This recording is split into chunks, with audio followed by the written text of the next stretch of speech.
So like, okay, just cut out there, ran out of stories, but I cleared the trash stuff, so I should be good.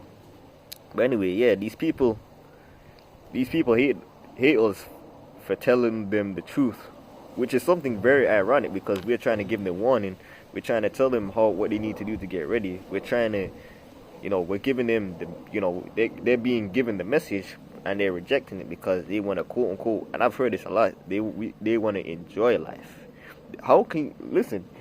You have it's like you're at a party and there's a fire. There's a fire at almost every exit apart from one, and you're being told the fire is about to come and burn everyone in the party, but there's an exit that's still available. You should come and take it now, and then you say no, to hell with that. We want to stay at this fire. This fire is lit. That's the equivalent. That's the equivalent of what these people have going on.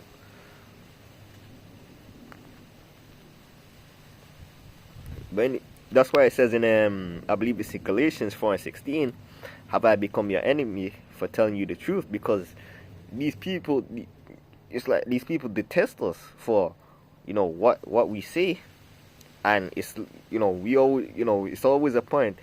This is straight out of the scriptures. It's not this is not my words. We're getting this from the scriptures, and hey, you can see it yourself. So I remember asking a girl, because I basically so I was like, I just basically dropped a precept on her because something that she posted, I was like, oh, tell with this. I was like, oh, so she was like, she gave me the attitude, so I was like, yo, do you have a problem with the scriptures? So because you seem to have a problem, she seemed to have an issue with what I said. I believe I put up I believe it was Ecclesiasticus 26:15 or something, or 20. It was I believe it was the 26th chapter though. And it was like, no, I don't have a problem with the scriptures, but you obviously do because you replied with with whatever you replied with after I sent you the scripture as a reply to what you posted. Like I said, we've had wars, but the wars that happen, I'm not gonna compare it because everything is gonna happen on on a very amplified level. Because what you have the prophecy of what's gonna happen to Babylon the Great, aka America, the daughter of Babylon, because you had ancient Babylon, and when you look at it, you have a mirror of of America, the daughter of Babylon, taking stuff from the ancient Egyptians, Sodom and Gomorrah. We already know that, and ancient Babylon, because that place is heavy in wickedness, man. That's why it's called spiritual Sodom and spiritual Egypt. Because it has those same, ultimately those, if you can receive it, it has those same spirits, man.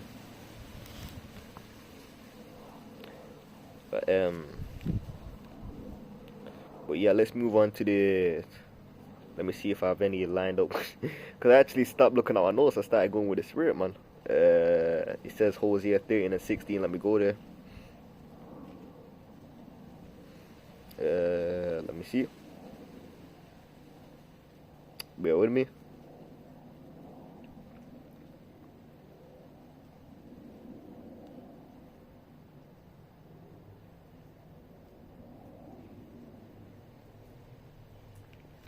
Alright, yeah, this is a good one. In fact, I might have to slow down on where I was going after just go here. Hosea 13:16. Samaria shall become desolate, for she had rebelled against her power. They shall fall by the sword, their infants shall be dashed in pieces, and their woman with child shall be ripped up. Now, what is a woman with child? A woman with child is pregnant.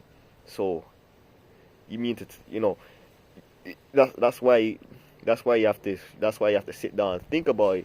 You've had these things that have already happened in history. So how bad is Jacob's trouble going to be? Because a woman with child, or a pregnant woman, having basically the child ripped out. That in itself is a scary thought. That's why Isaiah 32 and 9. Where is it?